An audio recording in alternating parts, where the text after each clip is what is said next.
Assalamualaikum warahmatullahi wabarakatuh. Selamat pagi semuanya. Semoga kalian dalam keadaan sehat walafiat serta dalam lindungannya. Oke ya. Sekarang kita masuk pada pertemuan kedua ya. Untuk pertemuan kedua ini kita masuk pada analisis transaksi ya teman-teman. Analisis transaksi.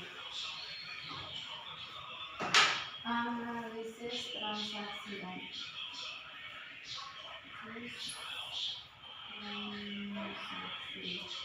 Ya, analisis transaksi. Oke, sebelum masuk ke sesi yang kedua ini ya, kita refresh kembali untuk pertemuan yang pertama ya. Pertemuan yang pertama kemarin membahas apa teman-teman? Oke, membahas pengertian akuntansi. Ayo, siapa yang masih ingat pengertian akuntansi? Oke, Mbak Dita. Akuntansi adalah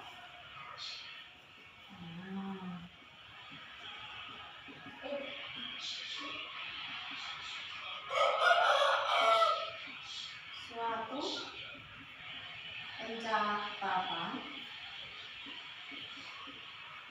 penggolongan peringkasan kemudian pelaporan dan penganalisisan suatu data organisasi ya. Pencatatan ya.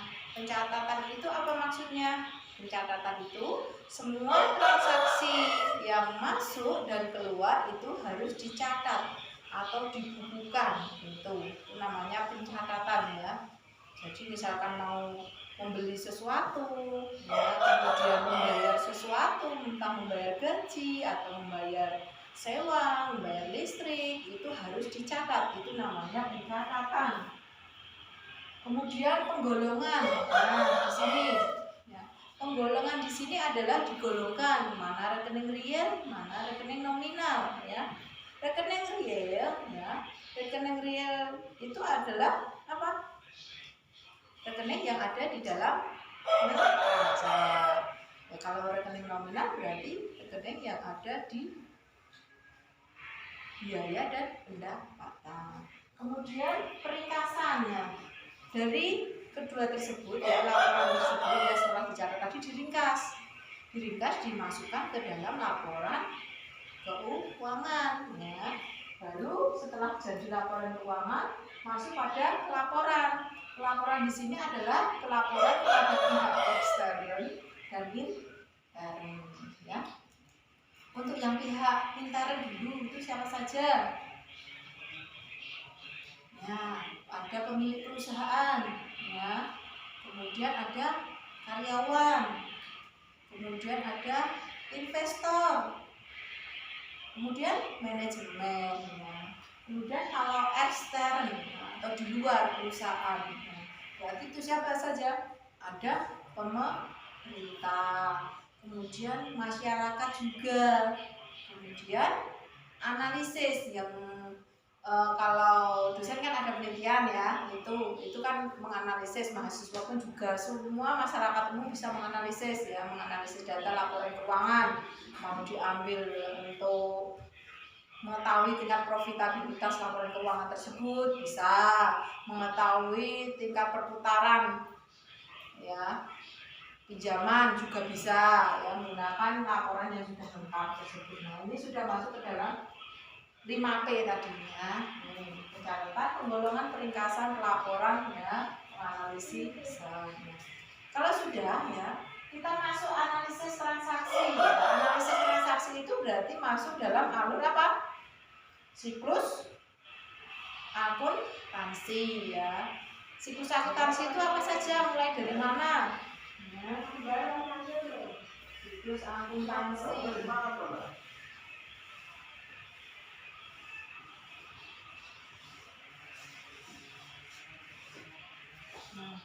Siklus akuntansi dimulai dari transaksi ya teman-teman. Setelah transaksi kita ke jurnal umum.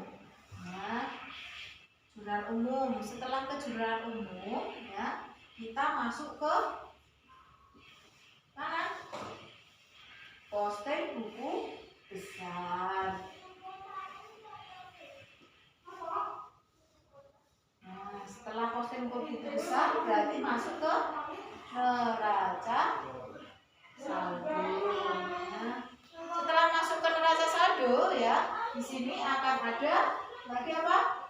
Jurnal penyesuaian. Ya, setelah jurnal penyesuaian, kita masuk ke neraca saldo. Setelah penyesuaian, ya, setelah penyesuaian, baru setelah masuk neraca saldo penyesuaian, kita ke laporan keuangan. Nah, laporan keuangan di sini ada berapa, teman-teman? Yang pertama ada neraca, ya, kemudian laporan laba rugi, kemudian ada laporan perubahan modal, ya, kemudian ada laporan arus kas. Yang terakhir apa, teman-teman? Catatan atas laporan keuangan. Baru kemudian setelah ada laporan keuangan, nah, kita buat jurnal penutup. Nah, setelah ke jurnal penutup, maka akan ada neraca saldo setelah penutupan. Nah, baru ke analisis transaksi. Namanya di sini adalah siklus akuntansi. Nah, sekarang pada sesi kedua, ya, pertemuan kedua, kita masuk ke dalam analisis transaksi. Sebelum lebih jauh kita masuk ke analisis transaksi, yang harus diketahui terlebih dahulu adalah aturan mendebit dan mengkredit, ya, teman-teman. Ya, sekarang kita masuk ke aturan. Sampai di sini ada yang ditanyakan tidak? Oke, sekarang kita masuk ke aturan mendebit dan mengkredit.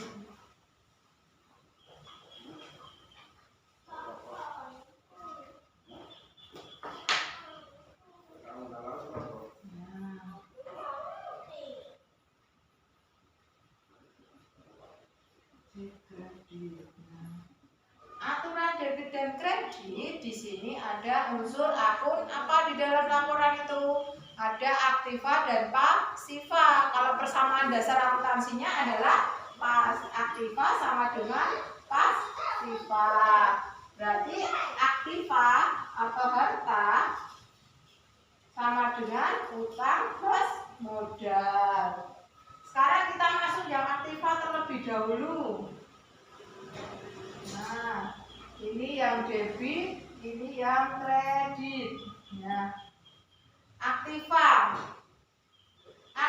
bertambah itu dari posisi debit, berkurang di posisi kredit. Sekarang aktiva itu macamnya apa saja? Ada aktiva tetap, ya, kemudian aktiva lancar, ya. Kalau aktiva tetap sendiri ada berapa? Ada aktiva tetap berwujud dan aktiva tetap tidak berwujud. Kemudian yang ketiga adalah aktiva lain-lain. Maksudnya aktiva lain-lain itu apa? Aktiva yang tidak masuk dalam kategori aktiva tetap dan tidak masuk dalam kategori aktiva lancar, ya, seperti kendaraan masih dalam proses perakitan, ya, teman-teman, itu masuk ke dalam aktiva lain-lain. Kalau sudah selesai, nah, itu masuk ke dalam aktiva tetap, ya. Kemudian gedung masih dalam proses pembangunan, nah, itu juga masuk dalam aktiva lain-lain, ya, teman-teman. Nah, itu apabila ada transaksi tersebut, maka, ya, debit, ya, bertambah, kemudian kreditnya berkurang, ya. Sekarang untuk utang.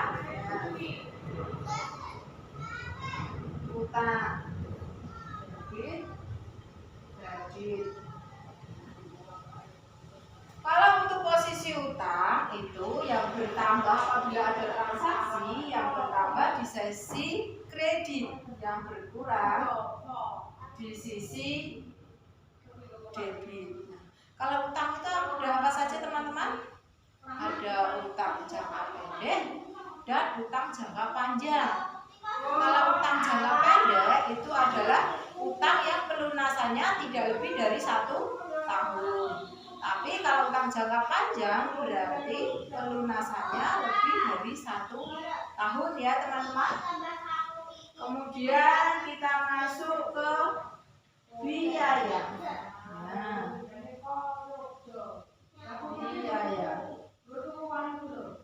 biaya di sini adalah debit ya, itu akan bertambah. Jadi transaksi yang berhubungan dengan biaya, misalkan ada membayar biaya, nah berarti membayar biaya gaji, berarti biayanya gaji tersebut yang bertambah di posisi debit. Kemudian pendapatan.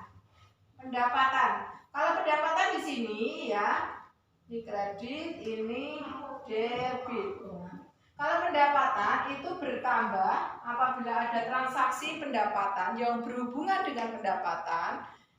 Misalkan kita mendapat pendapatan sewa, ya, berarti yang bertambah di posisi kredit, ya, yang berkurang di posisi debit. Ya. Kemudian ada prefer, debit, kredit.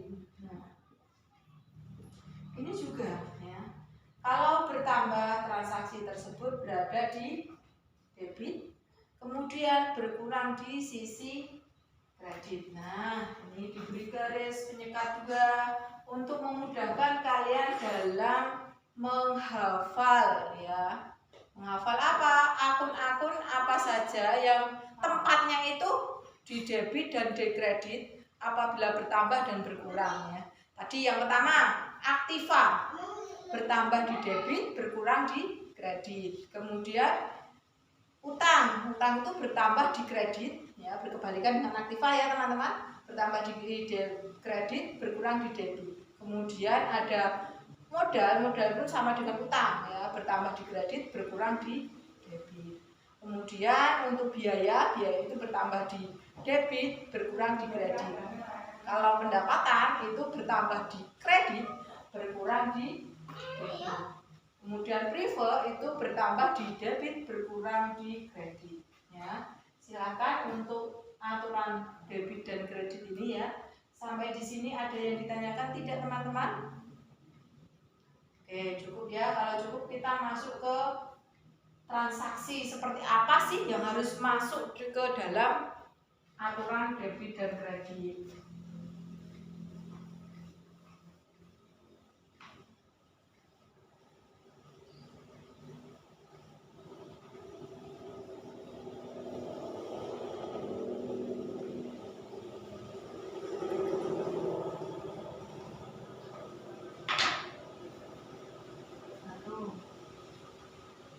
Tuan A bulan Januari tahun 2020 mendirikan suatu perusahaan.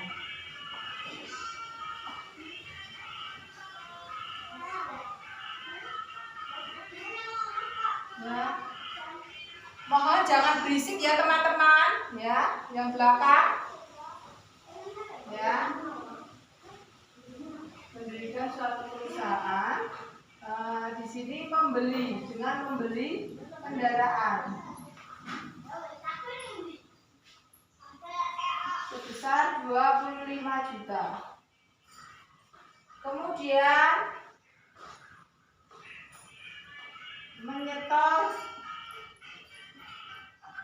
Ayo Mbak Asna, tolong diminta jangan berisik ya. Mohon untuk diperhatikan. Ya, menyetor uang sebesar 100 juta. Ya. Berarti untuk transaksi di sini ya. Transaksi di sini apa teman-teman yang masuk dalam jurnal ya? Membeli kendaraan. Berarti kendaraannya bertambah kan? Nah, berarti kendaraan kan masuk dalam kategori aktiva ya. berarti kendaraan 25 juta. Kemudian menyetor uang tunai ya sebesar 100 juta untuk modal awalnya tadi kan ya. Uang tunai berarti kan kasnya ya, yang bertambah sebesar 100 juta. Nah, yang bertambah apalagi teman-teman? Karena di sini mendirikan perusahaan ya dengan membeli kendaraan dan menyetor uang tunai, berarti di sini masuk dalam kategori modal awal tuan A sebesar 25 juta ditambah 100 juta. Karena kredit di sini penulisannya pun juga harus menjorok ya. Jadi biar ada perbedaannya ya antara debit dan kredit. Karena kredit menjorok sebesar totalnya berapa? 125 juta. Itu. Kemudian lagi ya, transaksi ini sudah berhubungan dengan aktiva. Transaksi berikutnya. Tuan A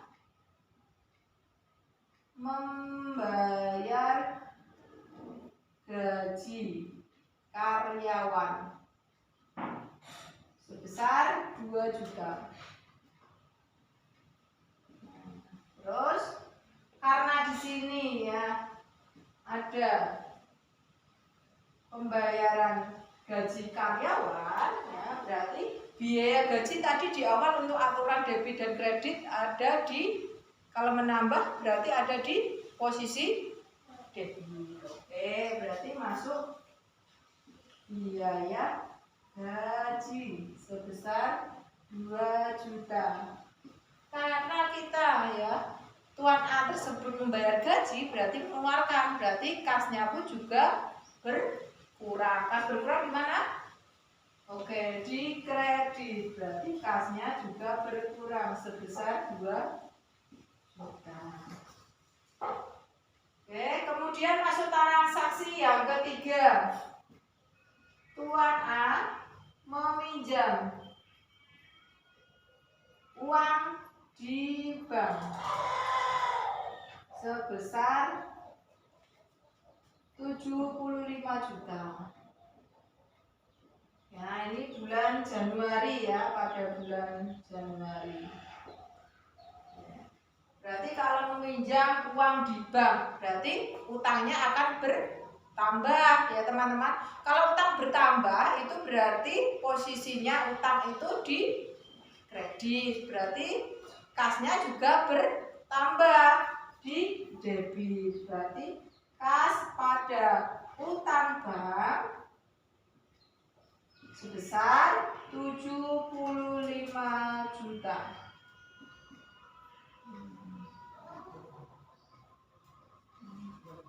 Sampai di sini ada yang ditanyakan teman-teman? Kalau tidak ada, kita lanjutkan kembali ya untuk transaksi berikutnya.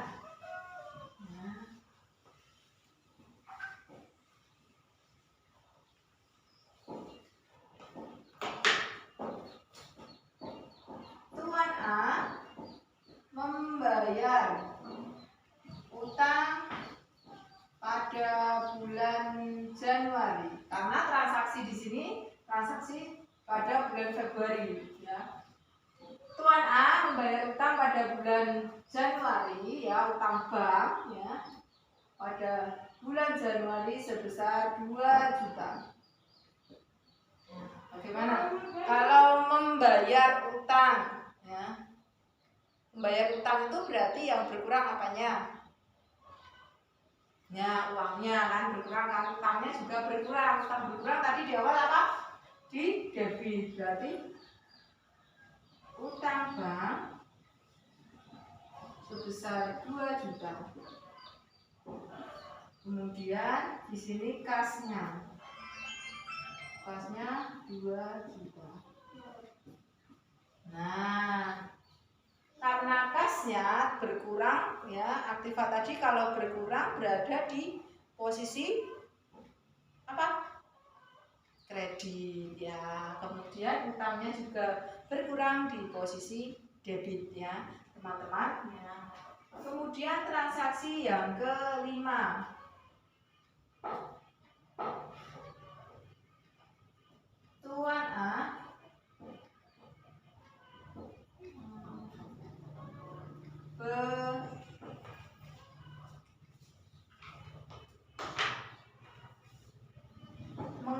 mengambil uang di perusahaannya untuk membayar SPP anaknya sebesar 500.000. Nah, bagaimana di sini Tuan A ya? Tuan A tersebut mengambil uang tapi untuk membayar SPP ya, untuk membayar SPP anaknya. Berarti masuk dalam prive. Privenya tersebut akan bertambah. Prive 500.000. Kemudian yang berkurang apanya? Karena diambil untuk membayar SPP, kasnya kan? Kasnya berkurang sebesar 500.000. Nah, kemudian transaksi berikutnya ya, untuk membayar, Tuan A membayar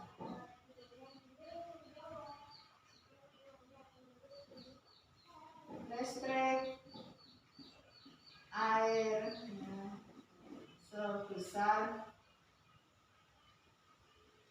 300. Yo, ada yang bisa teman-teman? Yo, siapa yang bisa? Tuan A membayar listrik, air ya, sebesar 300.000. Silakan yang bisa. Oke ya, berarti apa? Biaya listrik dan air sebesar 300.000, kemudian kasnya sebesar 500.000. Nah, 300 ya, sebesar 300, sama-sama 300.000. Jadi antara posisi aktiva dan pasiva itu harus balance ya teman-teman, jadi sama, satunya diambil. Nah, kalau di sini kan sisi biaya, kemudian kasnya berkurang ya. Kemudian ada lagi, kalau kita membeli kendaraan misalkan,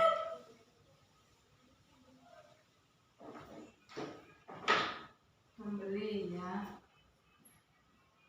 transaksi ke-7 ya teman-teman. Tuan A membeli kendaraan ya tadi kendaraan ya, sebesar 20 juta lagi. Kemudian peralatan, membeli peralatan juga sebesar 3 juta. Yo, bagaimana jurnalnya? Silahkan ke depan. Oke, kalau tidak ada yang ke depan, yuk silahkan. Apa yang masuk dalam jurnal ini bagaimana? Ya, betul ya. Kendaraan bertambah 20 juta. Kemudian apa? Peralatan juga bertambah sebesar 3 juta. Kemudian yang berkurang apanya di sini? Ini aktiva semua. Yang berkurang apa? Teman-teman. Yang berkurang di sini adalah kasnya, karena untuk membayar apa? Kendaraan dan peralatan. Berarti berkurang 23 juta. Nah, setelah selesai menganalisis transaksi ini ya, itu dimasukkan ke dalam buku besar sesuai dengan urutannya tadi ya. Setelah analisis transaksi, kita posting ke buku besar ya. Buku besar. Buku besarnya modelnya seperti apa? Nah, ini buku besar. Formatnya ada bermacam-macam ya, teman-teman. Ada tanggal, kemudian keterangan, kemudian referensi, ini debit, ini kredit, kemudian saldo. Nah, ingat ya teman-teman, buku besar itu berlaku setiap satu akun ya. Buku besar setiap satu akun itu adalah satu buku besar. Jadi misalkan di sini ada contohnya yang terakhir ada kendaraan, peralatan dan kas. Berarti buku besar yang digunakan atau yang perlu dibuat itu adalah kas, peralatan dan kendaraan. Ada 3 kan? Misalkan di sini saya contohkan terlebih dahulu kas ya. Tadi di awal terdapat modal kan? Ya, modal. Ini modal. Kemudian referensinya itu dari jurnal umum karena yang di atas tadi untuk analisis transaksi tersebut namanya jurnal umum. Ya, mendebit berapa di sini tadi di awal. Jadi harus urut ya teman-teman. Memasukkan buku besar itu harus urut dulu dari yang transaksi di awal di atas ya. Jadi yang transaksi awal misalkan modal tadi berapa, kasnya ya. Dibuat dulu jurnalnya itu. Setelah pembuatan, maksud saya untuk buku besarnya dibuat dulu ya. Jadi rumahnya, ya, istilahnya ini rumah. Ya. Rumah setiap akun itu dibuat dulu ya.